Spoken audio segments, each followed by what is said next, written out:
Most players think tactics and formations win games, but pro players know something different. Movement wins matches, and that movement comes from individual instructions. If your striker never makes the right run, or if your defenders leave space behind, it's not your manager's fault. It's your setup. In this video, I'll show you the only individual instructions that actually matter, and how pro players use them to control every part of the game. Let's go. Let's start with Attack 1. This one decides how your main attacking player behaves. Many players leave it off, but the right setting can completely change your attack. Anchoring. Use this on your main striker. It keeps him high and stops him from dropping too deep. Perfect if you want constant pressure or quick counters. Watch here. My midfielder wins the ball, and my striker is already making the run behind the defense. I don't have to wait for him to come back up. That 1 second difference can be the goal.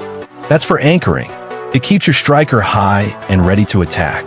Now, let's move to the next one, offensive. Offensive instruction makes your player move higher and join attacks more often. It's great for an AMF or CMF because they'll push up, combine with your forwards, and add more options around the box. But never use it on a DMF. That's dangerous. When a DMF has the offensive instruction, he leaves his position and pushes too high. That creates a big gap in front of your defenders, and it kills your defensive balance. The same goes for defenders. Giving them offensive instruction will make them step out too much, leaving open space behind.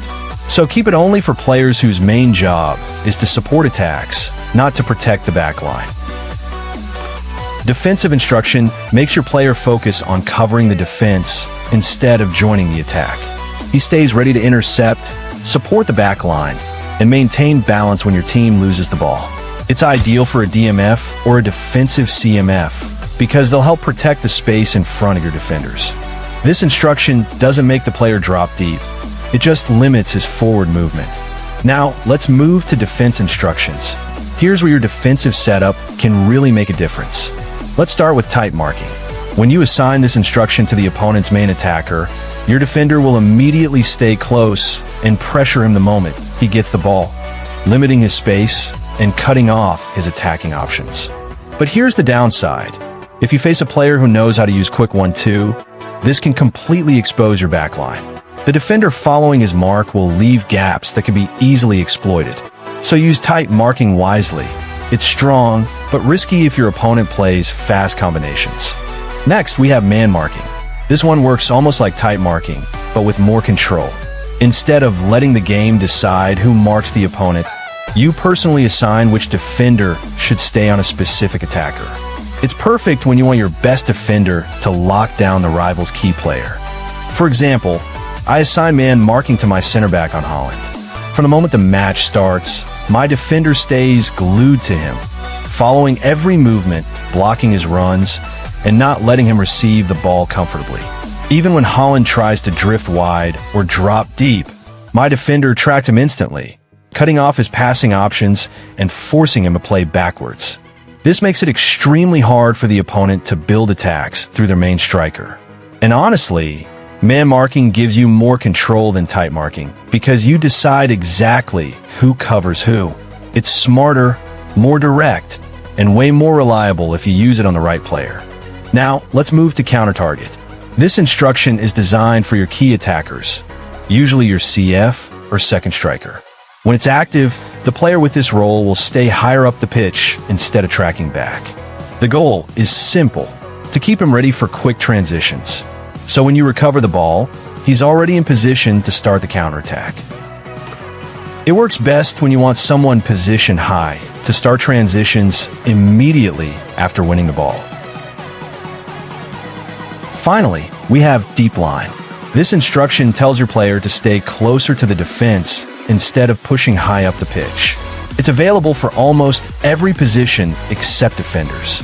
The goal is to make your midfield more compact and protect the space just in front of your backline. The player with this role focuses on covering the defense, blocking passing lanes, and maintaining balance. For example, if you play with 4 defenders and assign deep line to your DMF, he'll drop between them when you're defending, basically forming a back 5. It makes your defense stronger, but you'll have one less player supporting the attack. Alright, now that you know exactly what each instruction does, let's jump into the most effective ones to use, the setups that actually make a difference on the pitch. Here's an example of a really effective setup I personally use.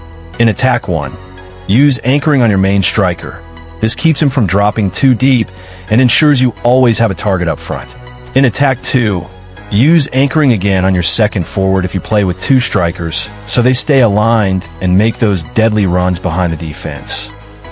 In Defense 1, use deep line assigned to your DMF, especially if he's a defensive player like Kante. This adds an extra layer of protection and basically gives you a 5-man backline when you lose the ball. And finally, in Defense 2, use counter-target on your fastest striker. He'll stay high up the pitch during defensive phases, ready to start quick counterattacks as soon as you regain possession. That's one of the most balanced and effective instruction setups you can use right now. I hope you liked the video and learned something new today. Drop your formation in the comments, and I'll give you the best individual instructions for it. Don't forget to like, subscribe, and stay tuned for more tips.